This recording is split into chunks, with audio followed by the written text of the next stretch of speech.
పండుగలు వచ్చినప్పుడు ప్రజలను ఆకట్టుకోవడానికి షాప్ యజమానులు వివిధ ఆఫర్లు పెడుతుంటారు. కానీ దానికి భిన్నంగా చికెన్ షాప్ ఓనర్లు అదిరిపోయి ఆఫర్ పెట్టాయి. అయితే నిజామాబాద్ జిల్లాలో నాన్ వెజ్ ప్రియులకు 2 చికెన్ షాపులలో సూపర్ ఆఫర్ ప్రకటించారు. కేవలం 100 రూపాయలకే కిలో చికెన్ అంటూ ఆఫర్ పెట్టాయి. అయితే ఈ ఆఫర్ ఎందుకోసమంటే అభిమానించే పార్టీ నేతలు ఎన్నికల్లో గెలిచారని ఈ ఆఫర్లు పెట్టారు. ఒకరు కాంగ్రెస్ అధికారంలోకి వచ్చిందని, రేవంత్ రెడ్డి సీఎం అయ్యారని ఒకరు ఆఫర్ పెడితే మరొకరు బీజేపీ అభ్యర్థి గెలిచారని ఆఫర్ పెట్టారు. అయితే ఆదివారం కావడం మరోవైపు ఆఫర్లు ఊరిస్తూ ఉండడంతో నిజామాబాద్ నగరంలో చికెన్ కోసం జనం బారులు తీశారు. అధిక మొత్తంలో చికెన్ కొనుక్కొని పోవడంతో వారికి గిరాకీ పెరిగింది.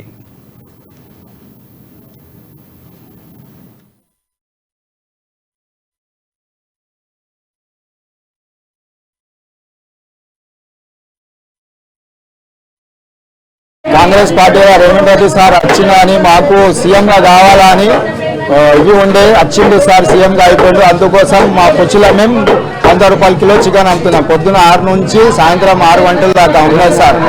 అందరికీ కాంగ్రెస్ పార్టీ